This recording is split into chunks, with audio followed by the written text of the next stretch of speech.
வணக்கம். இந்த கவிதைக்கு அறிமுகம் தேவையில்லை. தமிழை நேசிக்கும், தமிழை மூச்சாக நினைக்கும் நம் அனைவருக்கும் அறிந்த மகாகவி பாரதியார் என் கவிதை சொல்ல போகிறேன்.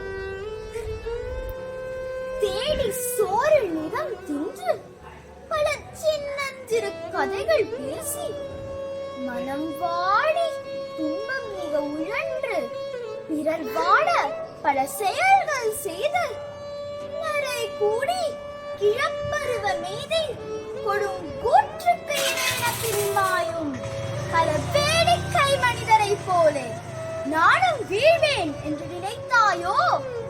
கொடும் கூற்றுக்கு பின்மாயும் பல வேடிக்கை மனிதரை போலே நானும் வீழ்வேன் என்று நினைத்தாயோ? பின்னை சில வரங்கள் கேட்பேன், அவை நேரே என்றெனக்கு தருவாய். என்றன் முன்னை தீய வினை பயன்கள் இன்னும் மூலா தழுந்திடுதல் வேண்டும். இனி என்னை புதிய உயிராக்கி எனக்கேதும் கவலையறச் செய்து மனிதனை மிக தெளிவு செய்து என்றும் சந்தோஷம் கொண்டிருக்க செய்வாய், என்றும் சந்தோஷம் கொண்டிருக்க செய்வாய்.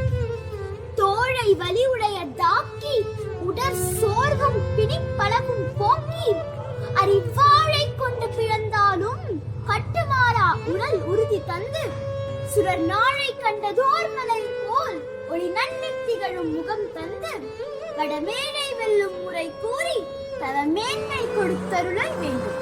வடவேளை வெல்லும் முறை கூறி தவ மேன்மை கொடுத்தருளல் வேண்டும்.